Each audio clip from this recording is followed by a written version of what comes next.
Konnan, did you watch SmackDown? Yes, I did. Okay, so the Bloodline pulls up with Caleb Braxton. They did it. It did a 2.43 million. Oh yeah, and big and huge numbers for the last segment too. By the way, Go figure. Solo, Roman, and Paul got out, and Roman blew off Kayla and left Heyman to deal with her, and he sighed and walked away.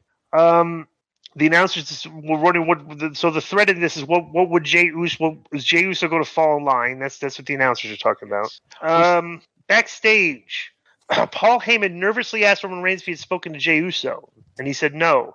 He's a tribal chief, and Jey should be reaching out to him. He then asked Heyman if he had spoken to Jey, and he said he has not since last Friday. The Roman said that wasn't a question and commanded him to go speak to Jey, and Heyman nervously ran out of the room. You know what? I had a conversation with. I did my show with Vince today, and he thinks Paul Heyman's acting sucks. I think Paul Heyman's acting is like it's over the top, but it's good for this. Sure. Because Paul is actually doing things like he's in the background and he's making facial expressions that you actually notice him. Mm-hmm. And then they tell the story well. It's just like I don't know. Like I thought that was a pretty lame criticism. What do you think of this, Konnan? Yeah, I think Vince is absolutely wrong there. I mean, he's probably the best actor they have. I wouldn't say he's the best. I'd say he's real. He fits in perfect with that. Who's gimmick. better than him? Roman. I absolutely think Roman is the best actor on that show. I don't think Roman has the range Paulie does. But anyway. Backstage, Paul Heyman approached Jey Uso and told him he was sorry he was right last week. Paul said Jimmy Uso's most accurate kick at WWE next to Jey, and he meant what he did last week was like he meant to kick Roman Reigns at Night of Champions. Jey replied that he was sorry too, because if he was in, that Paul Heyman was out.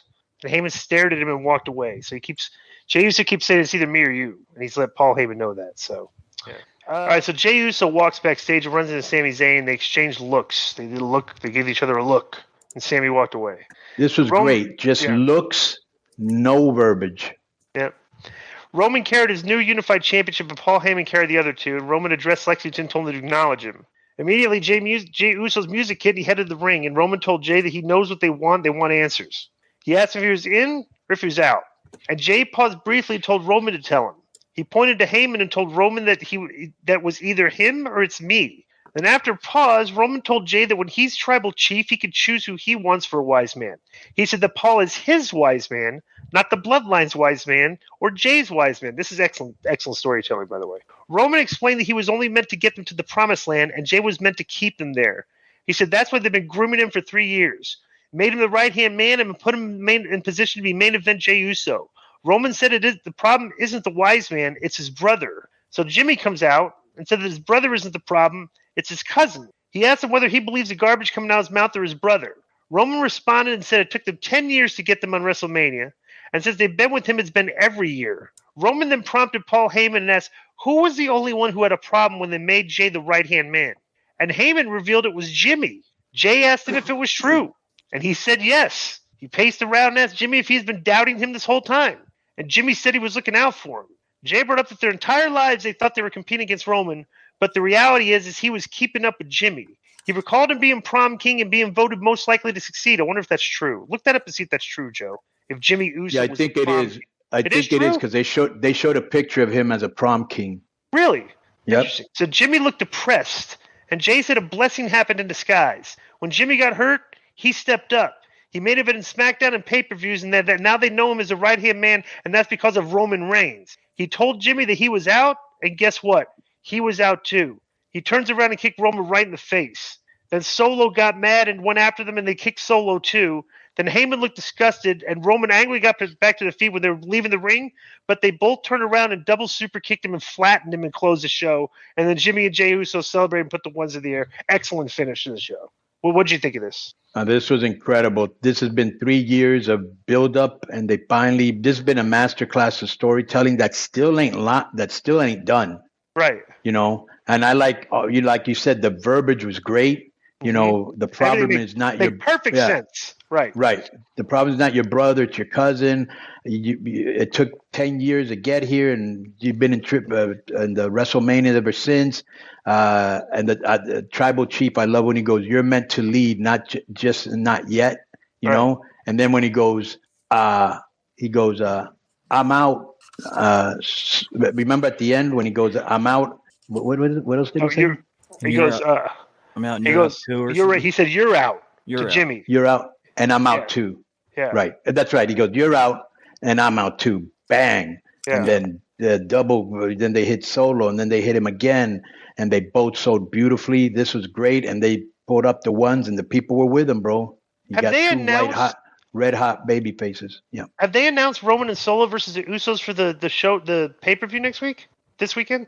I don't think No, so, there's- but no, you got to this think that's what's weekend- going to this happen. weekend- They, Forbidden they Door. haven't announced it, but there's Right. actually betting odds up on it on the Wow. betting sites for the match for the pay-per-view. Well, let me tell you what's so good. Let me tell you what's so good about this show. First of all, the Bloodline, of course, as always, but they elevated Pretty Deadly. Mhm. Bianca Belair and Charlotte, very interesting when most of the girls don't do interesting. They spotlighted kind of like the LWO with victories with Selena and Escobar. Mhm. Like this was a good show. It advanced a lot of stuff. Yeah. Yeah, Yeah, it did. Disco. It's the Bloodline, Reigns and Sikoa versus the Usos in a Bloodline Civil War match. Whatever. Oh, really? So they have announced it. Okay, cool. Bro, and you gotta think, they still haven't used Alpha or Sika yet. They still haven't used Rikishi yet. Right. You know what I'm saying?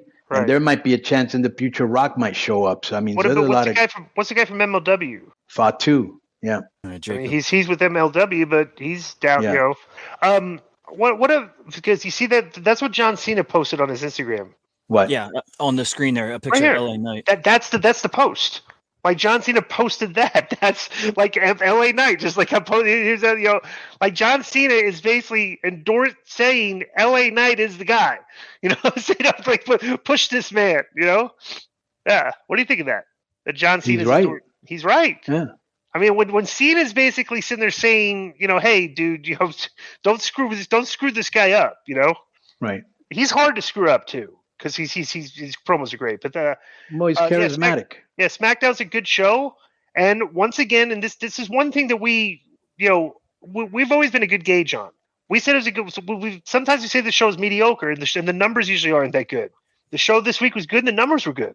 So it's like we usually know what's up. So. But that's something else. Just before you close it up, you were mentioning Konnan has mentioned family members possibly for the Bloodline story. The Rock's daughter's training in NXT right now too. Is she really? They could use the Rock's. Bro, why is the Bloodline not using any females right now? Nah, he's not. Aren't there any females in the Bloodline? No. Like there's got to be people, the relatives and stuff. The one that would have been in there would have been Trinity. Would have been Trinity, who's in Impact now. Or and Nia too. Yeah. They're both gone. That's interesting, So maybe they could use Rock's daughter at some point. Roman could use her to lure him in, something. Yeah. I don't know. Interesting. All right, that's our SmackDown review. Enjoy the rest of the show. Boom.